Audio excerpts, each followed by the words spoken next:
Lorsque le cœur, un cœur disposé, est un cœur qui peut louer l'Éternel. Si nous avons un cœur disposé, nous pouvons louer l'Éternel. Ce n'est pas ton frère qui loue à ta place, ni ta soeur qui loue à ta place. C'est ton cœur qui doit être disposé pour pouvoir louer l'Éternel. Alléluia. Amen. C'est ton cœur qui doit être disposé pour pouvoir célébrer l'Éternel. Alléluia. Amen. Dieu est présent. Dieu est présent. Dieu est présent. Il est dans cet endroit. Amen. Mais c'est ton cœur qui doit être disposé. Amen. Dis à ton voisin, c'est ton cœur qui doit être disposé. C'est son cœur qui doit être disposé. Nous sommes en train de passer à une autre ère. Amen. Yes. Nous sommes en train de vouloir vivre un autre mouvement dans l'église. Amen. Mais ton cœur doit être disposé pour voir et comprendre. Amen. Amen. Vous savez, lorsqu'on bâtit une église, c'est comme quand on bâtit une société, ou c'est comme lorsqu'on bâtit un enfant qui vient de naître. Alléluia. Amen. Il lui faut 1 an pour qu'il puisse comprendre à voir, à marcher à 4 pattes et à tenir debout. Mon fils qui vient de naître, je sais que les premières années là, les 1 an qui vont suivre, il lui faudra ces 1 an là pour qu'il puisse se mettre debout, pour qu'il puisse commencer à marcher à 4 pattes. Alléluia. Amen. Quand tu crées une société, la première année, c'est pour voir justement comment tu vas mettre en place ton business. Quand tu crées une église, la première année, c'est voir justement la vision que Dieu t'a donnée et comment les choses doivent se passer. Amen. Et vous allez voir que pendant ces moments de l'enfant, l'enfant se tient pour se lever et il retombe. Amen. Il s'accroche sur les choses qui sont là, mais il retombe. Et pendant cette année de société, la plupart des sociétés ont un bilan qui n'est pas bon. Dans une église, la première année, les premières personnes qui viennent souvent, ils ne sont pas là pour servir Dieu. Ce n'est pas eux les vrais disciples de la mission. C'est des aides, comme le meuble que l'enfant va tenir pour tenir debout. Au bout de 2 ans, l'enfant, non seulement il tient debout, il commence à sortir les mots. Alléluia. Amen. Il commence à te dire papa, maman. Oui, asseyez-vous, papa. Il commence à dire papa, maman. Il y a un micro qui est peut-être ouvert, c'est pour ça qu'il y a le bruit de fond. Donc il commence à dire papa, maman au bout de la 2e année. Et comptable. Et au bout de la 3e année, à l'église, au bout de la 2e année, on commence à voir le visage de chaque personne qui sont là. Ceux que Dieu a vraiment envoyés pour la mission et ceux que Dieu n'a pas envoyés pour la mission. Et au bout de la 3e année, l'enfant te parle normalement. L'enfant ne fait plus pipi sur lui. Il ne parle plus de couche. L'enfant va à l'école. C'est pour ça même les humains, ils ont dit que c'est à partir de 3 ans que l'enfant va à l'école. Dans une société, c'est à partir de 3 ans que tu commences à voir si ta société va tenir ou pas. Pendant les 3 ans, même l'État ne te fatigue pas. Parce qu'ils savent que c'est au bout de 3 ans. L'église, c'est au bout de la 3e année que les véritables serviteurs de Dieu se mettent debout. Ça veut dire que ceux qui étaient là au début, Dieu va travailler pour qu'au bout de la 3e année, ce ne soit plus des enfants, mais des adultes. Amen. Mais au début, c'est normal qu'on passe par des moments bizarres. Que l'enfant passe par des moments bizarres. Qu'une société passe par des moments bizarres parce que c'est normal. Mais la seule chose, c'est que la mère et le père doivent tenir debout. Quand l'enfant passe ses 3 ans, tu dois tenir debout. Parce que tu ne dors pas la nuit parce que l'enfant pleure. Parce que l'enfant a besoin de biberon. Parce que l'enfant a besoin de lait. Parce que l'enfant a besoin que tu le changes. Mais au bout de 3 ans, à la 3e année, l'enfant te dit papa, je vais aller aux toilettes. Tu n'as plus besoin de sortir les couches. Tu n'as plus besoin d'acheter des biberons. Parce que l'enfant mangera la même chose que toi. Et en entreprise, au bout de 3 ans, tu peux aller voir une banque et faire un crédit pour ton entreprise. Parce que la honte, c'est que tu as tenu les 3 ans. Dans un couple, c'est pareil. Si un couple dépasse les 3 ans, c'est un couple qui tient.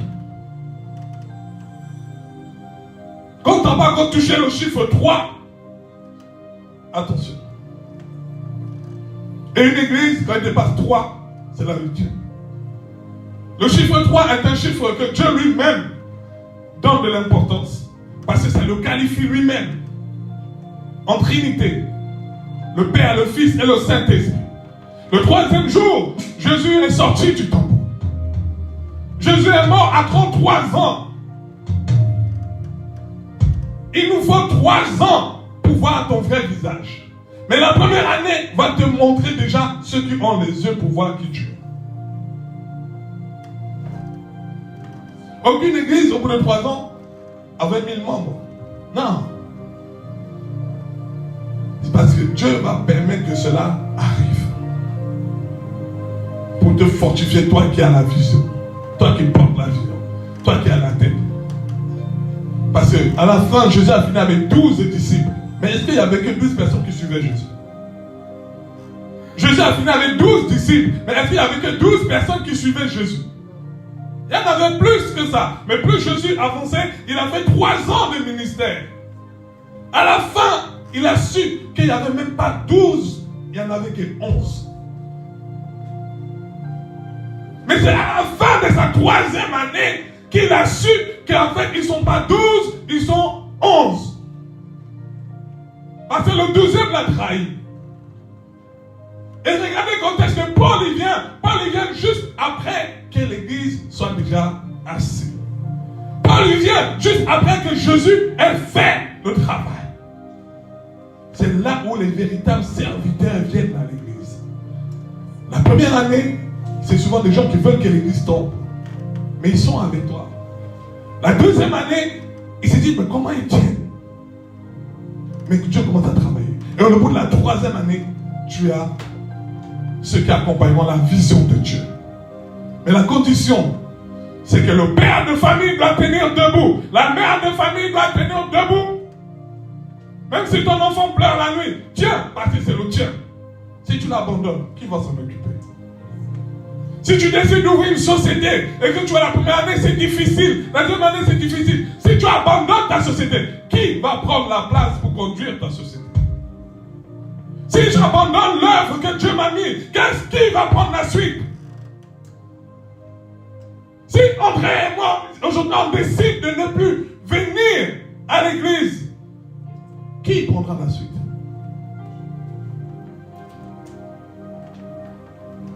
Servir Dieu n'est pas une mince facile. Servir Dieu, c'est se donner à Dieu. C'est pas une mince facile. Tu reçois beaucoup de choses que tu ne t'attends pas. On t'accuse des choses que tu n'as pas faites. On te condamne des choses que tu n'as pas faites. On crée des rumeurs sur toi alors que tu n'as rien dit, tu n'as rien fait. Mais tu dois tenir parce que tu es le père de famille. Tu es la mère de famille. Tu dois tenir. Alléluia. Dans ta société, les gens vont venir pour pouvoir faire tomber ta boîte. Les clients ne vont pas te payer certaines factures qui vont te mettre en porte-à-faux pour payer toi tes factures. Mais tu dois tenir. L'enfant va casser ton vase que tu as acheté cher. Il va prendre un crayon, il va écrire sur ton canapé. Mais tu dois tenir parce que c'est le tien. Parce qu'à un moment donné, cet enfant va grandir et il sera en mesure de t'acheter un canapé. À un moment donné, cette église va grandir et il sera en mesure de me dire, moi et mon frère, bon et fidèle serviteur. À un moment donné, on se souviendra qu'on a commencé, on était 3. Et Dieu s'en souviendra. C'est pour ça que Dieu dit, sois fidèle à des petites choses et je te donnerai des grandes. Dieu nous teste dans nos fidélités dans les petites choses. Alléluia. Le hasard n'existe pas. Je sors d'une grande église quand j'ai commencé. Ce pasteur disait que quand il a commencé l'église, c'était dans une chambre. Aujourd'hui, il n'a plus de 10 000 membres. Il pouvait abandonner.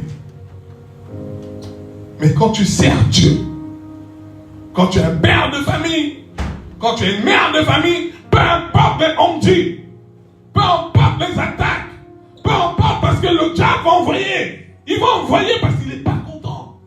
Il va envoyer des paroles, il va envoyer des actions, il va envoyer des gens qui vont chuchoter dans ton oreille, dans l'oreille d'un frère, d'un soeur, d'une soeur. Mais tu dois tenir. Il y a un pasteur qui me disait ça. Tu sais, quand tu conduis une église, tu dois avoir le dos rond. C'est comme un éléphant qui est en bas et en haut, tu as des petits animaux qui laissent tomber des branches. Et à chaque fois que ça tombe, ton dos doit être rond pour que ça puisse tomber dessus. C'est le conseil qu'il m'a donné. Mais ce conseil est applicable dans toutes choses. Quand tu es un père de famille, tu dois avoir le dos. Quand tu es une mère de famille, tu dois avoir le dos rond. Parce que tes enfants vont te faire voir de toutes les couleurs. Mais après la pluie, il y a toujours le beau temps. La Renaissance n'est pas une église qui est appelée à rester à Noisy-le-Grand. La Renaissance est une grande mission, peuple de Dieu. On ne peut pas vous transmettre l'image qu'on voit. Mais soyez fiers d'être parmi nous. Soyez fiers de dire que j'étais là dès le commencement. Soyez fiers de dire que j'ai tenu les 3 ans. Parce que dans les 3 ans, même en tant qu'homme de Dieu, on ne te respecte pas. Même ta parole n'a pas de valeur. Parce qu'on te minimise. Mais Dieu, comme il est Dieu, avec le temps, il sait faire des choses. La Renaissance a une grande destinée. Je ne suis pas le seul à l'avoir vu. Dieu me l'a montré. Même récemment, il m'a même encore rassuré. Je ne dors pas dans la même maison que mon frère. Mais quand j'ai donné le nom de l'église, ainsi que mon épouse, j'ai dit, écoutez, allez, vous aussi allez prier. Si on sert le même Dieu, il va vous montrer. Ils sont revenus avec la même chose et les mêmes versets. Alléluia. La Renaissance va créer des choses que le monde n'a jamais vues. On n'est pas là, nous, parce qu'on cherche à plaire les gens. On ne cherche pas à plaire les gens. On cherche à servir Dieu. Parce que moi, on n'a pas fait parce que il y en a qui croient qu'on veut gagner comme les... Non. Je gagnais 3 et 10 000 euros par mois de salaire. Je l'ai laissé pour ça.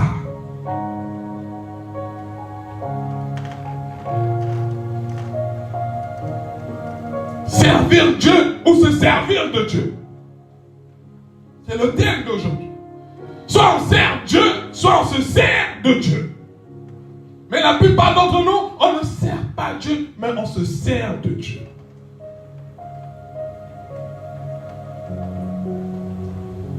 Quand on sert Dieu, notre comportement, notre attitude témoigne en notre faveur et évangélise en notre faveur. Mercredi, ce n'était pas prévu que c'est moi qui dirige la prière. Mais comme Dieu fait des choses, c'est moi qui les fais. Et même dans la semaine, je disais à mon frère, je crois que je vais la faire mercredi. Mais je n'ai pas appelé la sœur Virginie. Je n'ai pas appelé la sœur Marie pour lui dire que j'allais la faire. Parce que c'est eux qui s'en occupent. Mais mercredi, elle m'a dit, si tu peux. J'ai commencé à la faire. Je n'avais pas médité sur un verset, je n'avais pas médité sur quelque chose, sur un sujet de prière. Je n'avais pas médité dessus parce que je suis en train d'écrire des livres. Donc je n'avais pas médité sur ça, j'étais sur autre chose. Mais lorsque elle m'a dit, elle m'a envoyé ce message, j'ai commencé. Dieu m'a mis à cœur qu'on doit prier pour nos cœurs, pour l'état de nos cœurs, qu'on doit prier pour la barrière. Je vous ai donné l'exemple de Jéricho. Une fois que j'ai fini ces prières, le lendemain, Dieu m'a répondu. J'avais dit qu'on devait prier. C'est qu'il mettait la distance entre un père, un fils, une mère, un enfant, un adulte. Et de prier pour cela, pour que les murs de Jéricho puissent tomber. Ça faisait 2 ans et demi, voire 3 ans. Je ne parlais plus à mon père. On ne se voyait pas. On ne se voyait pas. On s'appelait même pas au téléphone. Mercredi, on a fini la prière. Peuple de Dieu, le lendemain matin, mon père m'envoie un message. Le lendemain matin, mon père m'envoie un message. Un homme que je n'ai pas parlé pendant 2 ans et demi, 3 ans. Que même s'il fallait que je dise bonjour, il fallait que je passe papier à Paul pour arriver chez lui. Ou que lui, il voulait dire un truc, il fallait que ça passe papier à Paul pour arriver chez lui. Pourquoi? Parce qu'au milieu de nous, il y avait une barrière. Et c'est ça que les gens font dans l'église. Ils mettent des barrières entre frères et sœurs. Ils ne se rendent même pas compte de leurs choses qu'ils disent ou qu'ils font. Mon père, c'est le seul père que j'ai. Il était malade, je n'ai même pas pu aller le voir. Pourquoi? Parce qu'il y avait cette barrière. Mais après cette prière, mon père m'envoie un message. Et quand on s'est vu, on dirait des amoureux il y a 40 ans ne se sont pas vus. On a commencé à parler comme des enfants. On ne s'est même pas mis à parler. Mais pourquoi on ne s'est pas vu pendant toutes ces années? Pourquoi? On n'a même pas parlé de ça. On était là comme des enfants. Parce que quand tu as un cœur disposé que tu sers Dieu, Dieu exauce tes prières. J'ai retrouvé mon père qui était perdu. Et mon père a retrouvé un fils qui était perdu. Et aujourd'hui, on a repris nos liens encore plus forts qu'avant. Parce qu'aujourd'hui, mon père me dit, je veux qu'on fasse des choses ensemble. Comment va ton église? Et mon père viendra dans cette église. Et mon père va être baptisé dans cette église. Parce que quand tu sers Dieu, ta vie doit être l'image pour que tes enfants, pour que ton peuple, pour que ta famille vienne. Parce que c'est pas normal que moi, le fils, je sois sauvé et que mon père ne soit pas sauvé. C'est pas normal que moi, je sois sauvé, mes frères ne soient pas sauvés, mes soeurs ne soient pas sauvés, mes enfants ne soient pas sauvés. Tous vont venir ici à l'église. Toute ma famille va servir Dieu. Mon petit frère vient déjà ici, mais il va se plier ici. Et c'est moi qui vais les baptiser. Je suis né pour servir Dieu, pas pour servir l'homme. Nous sommes nés pour Dieu, pas pour les hommes. Mais la plupart d'entre nous ont fait erreur. On veut servir l'homme, la chair, le désir charnel. Oh, il faut que je fasse quelque chose pour que André soit fier de moi, soit content de moi. Mais André ne peut rien me donner. On appelle ça l'hypocrisie. On appelle ça l'hypocrisie. Il faut que maman soit fière de moi. Maman, je fasse quelque chose pour qu'elle se fasse plaisir. Je dis de moi pour qu'elle entende. On appelle ça l'hypocrisie. Pourtant, Dieu n'est pas dans l'hypocrisie. Si je suis bien à mon frère, à un moment donné, Dieu va le voir et Dieu va donner ce qu'il faut. Dieu va faire ce qu'il faut. Je n'ai pas besoin d'être hypocrite avec lui. Je n'ai pas besoin de parler derrière lui. Je n'ai pas besoin de le sourire devant moi. Je n'ai pas besoin de lui faire un bisou. Mais je fais confiance à ce que Dieu fait dans son cœur. Alléluia. Servir Dieu ou se servir de Dieu, tel est le thème. La définition du mot servir, c'est acquitter d'obligations, de tâches envers quelqu'un, une institution, appelée à obéir. Aider, appuyer. Quand tu sers Dieu, tu dois obéir à Dieu. Un serviteur ou un servant de Dieu obéit à Dieu. Même si je ne suis pas content, obéis. Parce que c'est lui le patron. Alléluia. Se servir de Dieu, la définition du quoi dans se servir? C'est utiliser, exploiter quelque chose à son profit. C'est pour ça que l'Église a perdu sa puissance. Parce qu'il y a beaucoup d'entre nous, on utilise le nom de Dieu en tort et à travers. Pourtant, dans le 10 commandements, on nous dit de ne pas utiliser le nom de Dieu dans tous les sens. L'Esprit m'a dit. Dieu m'a dit. J'ai envoyé une vidéo à mon frère. Il y a un grand homme de Dieu. Il y avait une conférence. On lui pose une question. On lui dit, toi tu dis que quand tu rentres en esprit, comment tu fais pour rentrer en esprit? Parce que les autres rentrent en esprit. Comment tu fais? Il était gêné devant tout le monde. Donne les secrets, comment tu fais pour rentrer en esprit? Il a commencé à tourner. C'est pour ça que l'Église perd sa puissance. nous passons plus notre temps à se servir de Dieu que de servir Dieu. On utilise le nom de Dieu dans toutes choses. J'ai connu des gens depuis que je marche avec Dieu, je vous assure qu'ils connaissent la Bible par cœur. Mais quand je regarde leur vie, ça n'a rien à voir avec la Bible. Ça n'a rien à voir avec la parole. Mais ce qu'ils n'ont pas compris, c'est que c'est ta vie qui doit témoigner de ta parole. C'est la vie qui doit témoigner de la parole. Je sais ce qu'il disait, c'est ce qu'il faisait. C'est pas que je dis, mais je fais le contraire.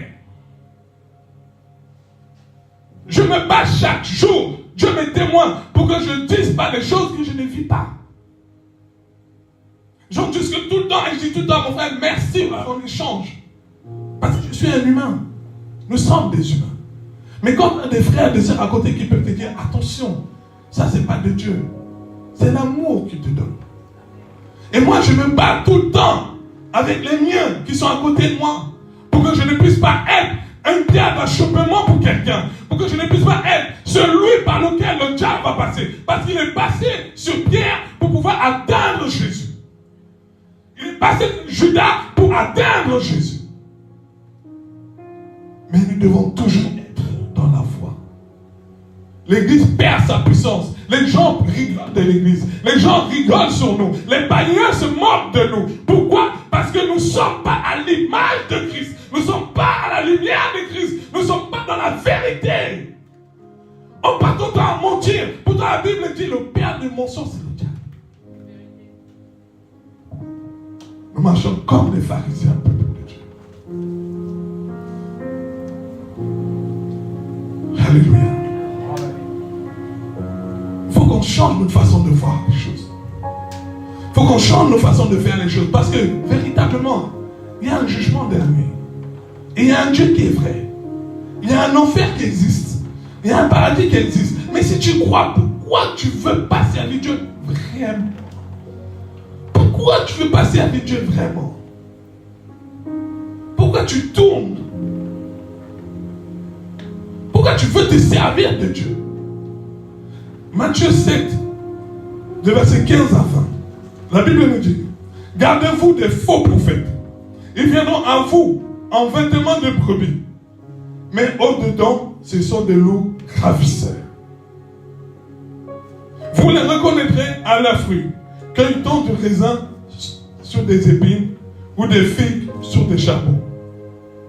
Tout bon arbre porte de bons fruits, mais le mauvais arbre porte de mauvais fruits. Un bon arbre ne peut pas porter de mauvais fruits, ni un mauvais arbre ne peut pas porter de bons fruits. Tout arbre qui ne porte pas de bons fruits est coupé et jeté au feu. C'est donc à leurs fruits que vous les reconnaissez. Pour connaître celui qui sert Dieu, regarde sa vie. Pour connaître celui qui sert Dieu ou celui qui se sert de Dieu, regarde sa vie. Si je te parle de Dieu tous les jours, je te parle de la Bible tous les jours, mais que ma vie, elle n'est pas conforme à l'évangile, je ne sers pas Dieu, je me sers de Dieu. Je ne sers pas Dieu, mais je me sers de Dieu. Mais tu ne peux pas continuer comme ça longtemps. On ne peut pas le faire longtemps. Il y a un temps pour tout. Dieu expose.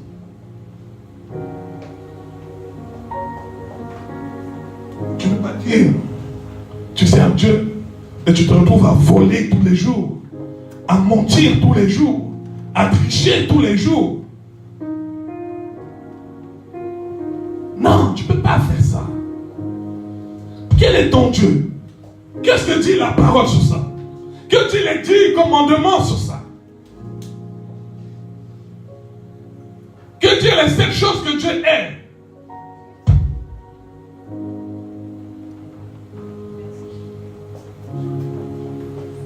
Il faut qu'on arrête tous ensemble de se servir de Dieu. Parce que même dans nos prières, on se sert de Dieu. Dans nos prières, on prie, juste Dieu donne. Dieu donne. Dieu donne. Dieu donne. Dieu donne. À quel moment on prie pour que Dieu donne à Elodie? À quel moment, au lieu de dire que Dieu donne moi, Dieu donne à Virginie?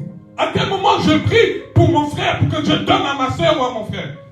Toujours Dieu donne. Dieu donne, Dieu donne. Dieu devient un donateur. Nos prières sont toujours, Dieu, je veux l'argent. Dieu, je veux les voitures. Dieu, je veux des maisons. Dieu donne, Dieu donne, Dieu donne. On se sert de Dieu à chaque instant au lieu de servir Dieu. Jacques, il nous le dit dans sa parole. Dans Jacques 4:3, il nous le dit. Vous demandez, vous ne recevez pas parce que vous demandez mal dans le but de satisfaire vos passions. La plupart de nos prières, c'est juste pour satisfaire notre vie personnelle. La plupart de nos prières, quand on commence à prier pour autre chose, on n'est plus dedans. On ne croit pas dedans. Mais quand on veut prier, c'est pour satisfaire notre ego, notre envie. C'est pour ça qu'on prie. Ça ne vient pas.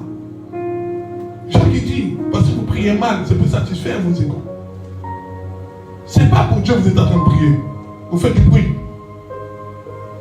Adultère que vous êtes, ne savez-vous pas que l'amour du monde est une amitié contre Dieu? Celui donc qui veut être ami du monde sera ennemi de Dieu. Croyez-vous que les Écritures parlent en vain? Est-ce que tu crois que la Bible n'est pas vraie? Tu crois que la Bible, les Écritures de Dieu, la parole de Dieu parlent en vain? C'est la question qu'il nous pose. Croyez-vous que les Écritures parlent en vain? C'est avec jalousie que Dieu chérit l'esprit qu'il a fait habiter en nous.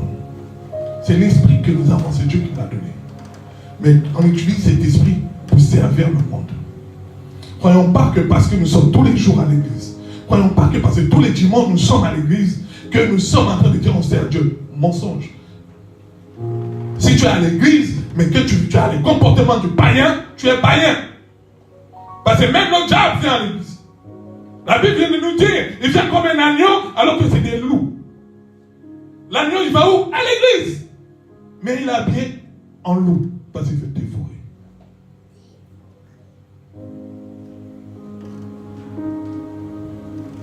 Et Dieu, il chérit tout ça. L'esprit qu'il a mis en nous.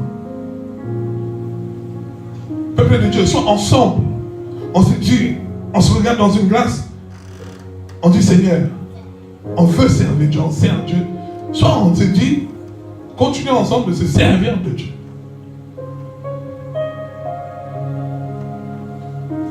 Aimons le monde. On vient à l'église le dimanche, alléluia, merci. Le mercredi, amen. Le vendredi, amen. Mais le reste des jours, qu'est-ce qu'on fait? Qu'est-ce qu'on fait? On est où le reste des jours? On mange quoi? On dort où? On dit quoi à qui? On fait quoi? Parce que les autres jours, ça compte aussi devant Dieu. Parce que c'est lui qui l'écrit. Qu'est-ce qu'on fait? Qu'est-ce qu'on fait? Il a dit celui qui aime le monde est ennemi de Dieu. Sommes-nous des ennemis de Dieu ou les amis de Dieu? Et d'après la parole, un ami est celui qui sert Dieu. Un ennemi est celui qui sert le monde. Tu as choisi de servir le monde. Moi, c'est pas un problème. Tu peux faire ce que tu veux de ta vie. Mais moi, je te dirais, comme mon frère a dit, choisis le bon chemin. Parce qu'il y a un jour, tu regretteras ces paroles qui sont en train de sortir aujourd'hui. Un jour, tu regarderas les paroles qu'il avait dit, choisis le bon chemin. Un jour, Dieu va te rappeler que tu étais assis ici, ou tu étais sur les réseaux, et il y avait un frère à toi qui te disait de ma part que choisis le bon chemin. Qui te disait de ma part, sers-moi et arrête de te servir de moi. Arrête de te servir de mon nom. Tu le regretteras un jour, mais Dieu va te le présenter un jour. Moi, je ne peux pas être derrière tout le monde, comme vous ne pouvez pas être derrière moi. Mais lui, il est omniscient, omniprésent, omnipotent. C'est ça, non, papa? Il voit tout. Il connaît tout. Il entend tout. Même quand tu fais cacher, il est là. Si je chuchote un truc à l'oreille de mon frère ici, là, vous n'allez pas entendre. Mais lui, il a entendu.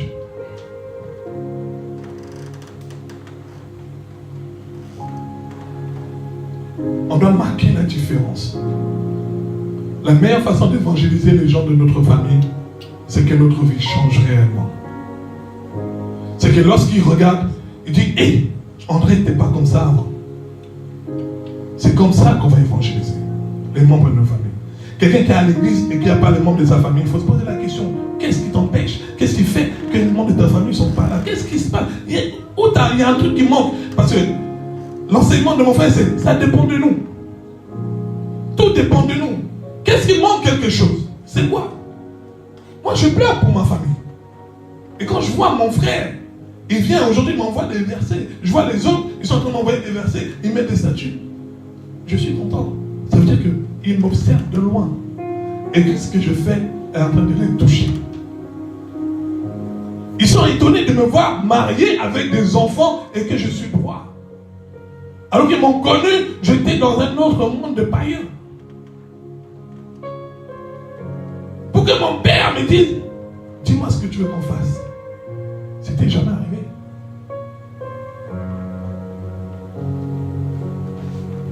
Alléluia.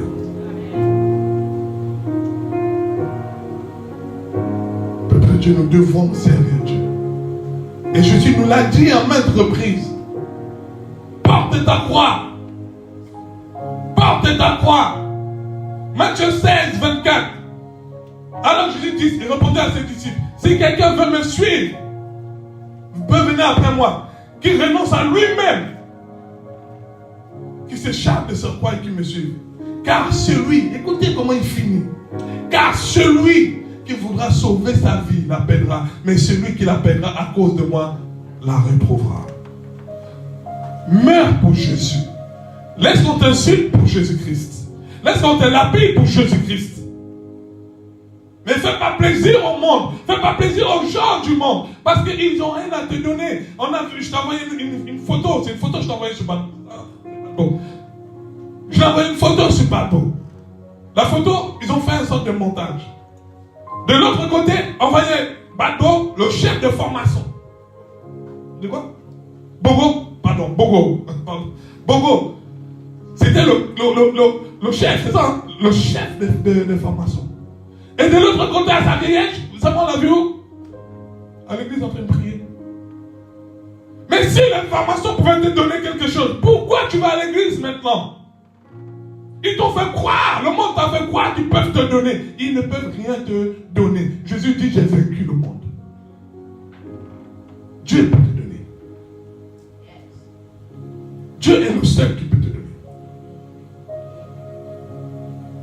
Jean 14, 6. Jésus nous dit, frères et sœurs, qu'il est le chemin, la vie et la vérité. Et nul ne vient à Jésus sans passer, au Père sans passer par Jésus. Dis-moi comment tu veux passer par Jésus pour arriver au Père si tu es sale. Jésus est propre. Si toi tu es sale, comment tu vas passer par lui? Vous savez que lorsqu'on prie, nos prières sont d'abord tamisées par Jésus.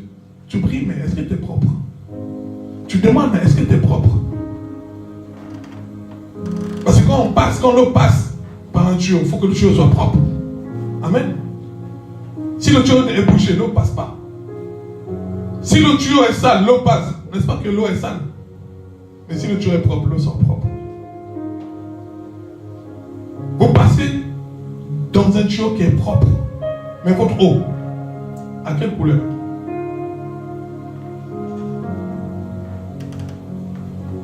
C'est Jésus qui nous amène au Père. Mais il n'amène pas n'importe qui. Sinon, on aurait amené tous les pharisiens. Il n'amène pas n'importe qui.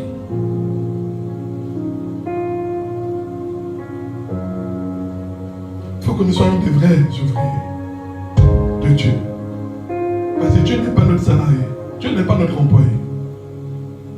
Dieu n'est pas notre employé. Il n'est pas là juste pour te donner le souffle de vie. Tu nous dois quoi? Il te doit quoi, lui? Qu'est-ce qui fait que nous sommes en vie aujourd'hui? Nous avons quoi pour que Dieu nous donne la vie? Qui d'entre nous ici peut dire j'ai mérité l'ère d'aujourd'hui? Qui d'entre nous ici peut dire j'ai mérité de vivre aujourd'hui? Qui peut dire que moi, Samuel, j'ai mérité de vivre ici aujourd'hui? J'ai mérité d'avoir les enfants que j'ai. J'ai mérité d'avoir l'ami que j'ai. J'ai mérité d'avoir le frère que j'ai. J'ai mérité d'avoir l'épouse que j'ai. J'ai mérité d'avoir le foyer. Qui peut le dire? Mais si tu ne peux pas le dire, pourquoi on rend Dieu comme notre serviteur? On prend son nom, on tombe dans la boue, on fait comme ci, on fait comme ça, on prend sa parole, on l'adore comme ça, parce qu'on veut plaire aux hommes. J'aime bien la phrase de mon frère quand il me dit, dans les églises, les gens sont devenus comme des clients. Ça veut dire même les pasteurs, au lieu de dire la vérité aux gens, ils vont tendre la chose parce qu'ils veulent plaire. Mais est-ce qu'on est là pour plaire? Jésus s'est fait insulter. Jésus a pris tout. Justement parce qu'il ne voulait pas plaire. S'il voulait plaire, il aurait dit tout ce que les pharisiens voulaient entendre. Portons nos croix réellement. Abandonnons tous ensemble notre vieil homme, nos vieilles choses. Malgré que je vous aime, vous ne pouvez rien faire pour moi. Même mes fils ne peuvent rien faire pour moi. Mais il y a un jour, je sais que je serai dans une boîte. Je le sais. Quand, je ne sais pas. Mais je sais qu'un jour, je serai dans une boîte. Et sous terre. Et qu'un jour, je serai devant Dieu. Seul. Pas de maman Sylvie. Pas d'Élodie. Personne. Pas mes fils. Pas mon épouse. Seul. Seul. Pour répondre à tout ce que je fais. Je fais quoi des brebis de Dieu? Je fais quoi des âmes de Dieu? Quelle est la parole que je les ai dites? Est-ce que je les ai trompés dans mes mots? Est-ce que je les ai amenés à me suivre au lieu de suivre Dieu? Est-ce que j'ai tordu la parole? Est-ce que j'ai utilisé Dieu pour mon bien personnel? Il faudra que je réponde. Vous savez qu'on est dans un tribunal des hommes ici. Tu es tout seul face au tribunal. Personne ne vient. Il y a juste ton avocat. Vous le savez. Et au ciel, il y a juste un avocat. L'avocat sur cette terre, lui, il doit te sauver même si c'est que tu as tort. Mais l'avocat au ciel, il est le chemin, la vérité et la vie. Il ne pourra que dire la vérité. Et c'est la vérité. Ce sont tes mots, ce sont tes actions qui vont te prendre à la fin.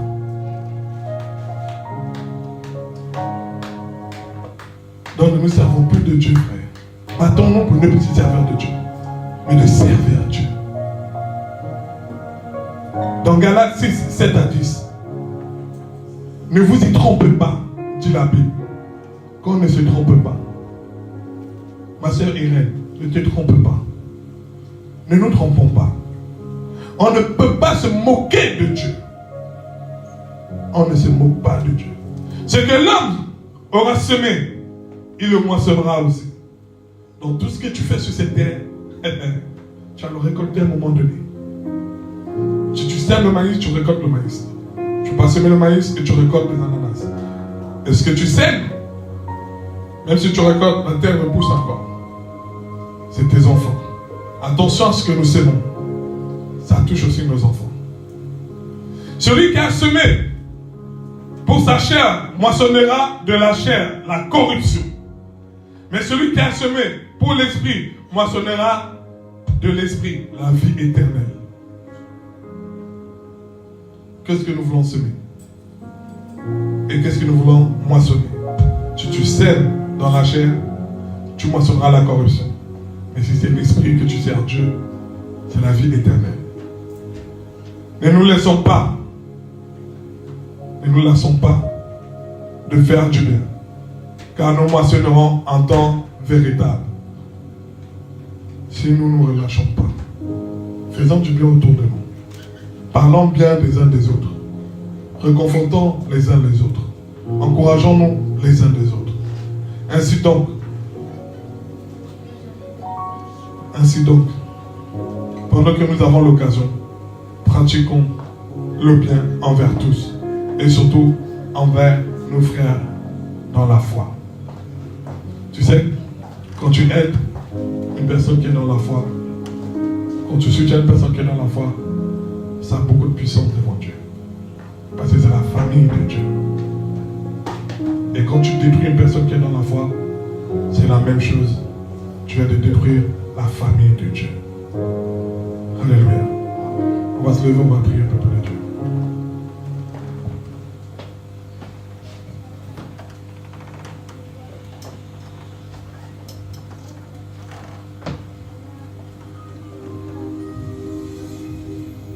Ensemble, peuple de Dieu, nous allons prier pour pouvoir laisser le côté où on se sert de Dieu, mais rentrer dans le service de Dieu. Dans le service de Dieu. Dans le service de Dieu. Nous avons besoin de servir.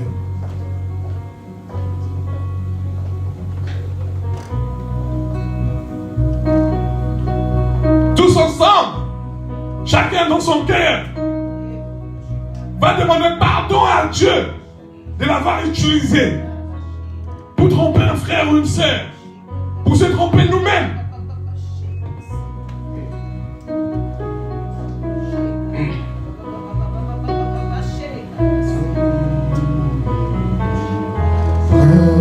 Dans les combats, Jéhovah est son nom. Qu'est-ce repocheté?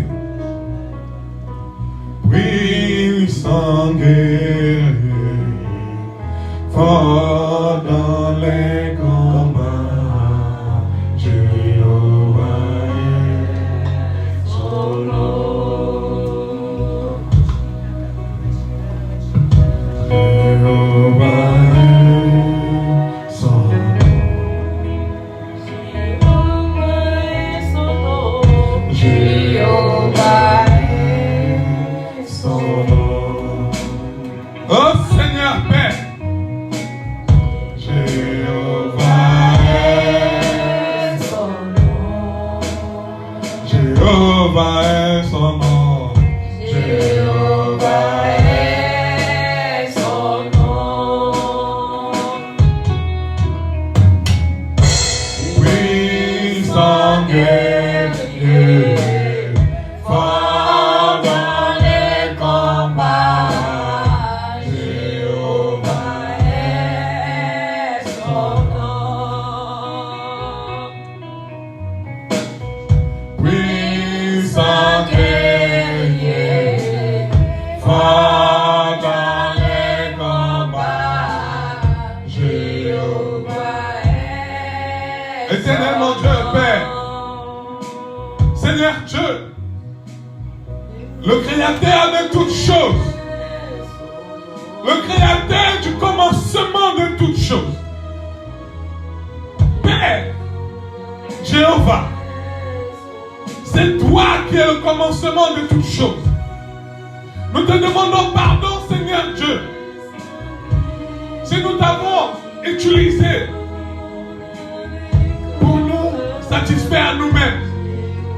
Nous te demandons pardon, Seigneur Dieu, s'il y a eu un moment où nous avons utilisé ton nom, là où il ne fallait pas, dire des choses en disant qu'ils viennent de toi, là où il ne fallait pas, avoir un comportement qui ne te glorifie pas, Seigneur. Je me tiens devant ton peuple, Seigneur, nous te demandons pardon, Seigneur Dieu. Nous étions dans l'ignorance, Père. Nous étions dans l'ignorance. Mais aujourd'hui, nous avons compris qu'on ne peut pas se moquer de toi. Qu'on ne peut pas te tromper. Que tu es omniscient, omniprésent et omnipotent. Tu vois tout, tu connais tout. Tu entends tout. Nous te demandons pardon, Seigneur. Jéhovah est son nom. Jéhovah est son nom. Jéhovah est son nom. Jéhovah est son nom. Puissant guerrier, fort dans les combats, Jéhovah est son nom. Papa, sonne nos cœurs, Seigneur Dieu. Même ceux qui nous suivent, Seigneur Dieu, Père, dans les réseaux. Sonne les cœurs, Père, pour pouvoir nettoyer, Papa. Pour pouvoir nettoyer cet esprit qui se servait de toi. Mais Seigneur Dieu, remplis-nous, Seigneur, cet esprit de zèle. Un zèle, Seigneur Dieu, qui va, Père, te servir puissamment, qui va se lever dans ta maison et qui va te servir puissamment. Puissamment, Seigneur Dieu, avec foi, avec détermination, avec confiance, Seigneur Père. Change nos cœurs. Pendant les combats, Jéhovah est son nom.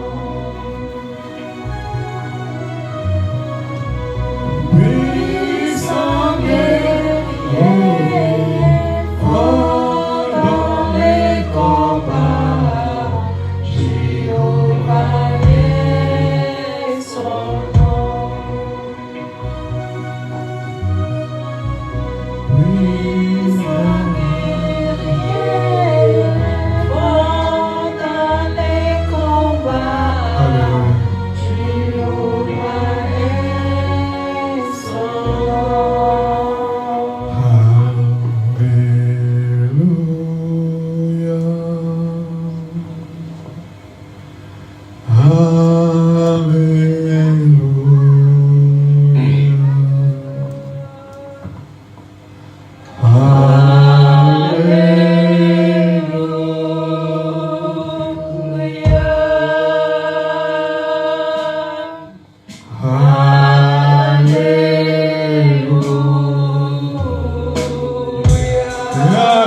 Alléluia.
Merci Jésus, merci Jésus, merci Jésus, merci Jésus, merci Jésus,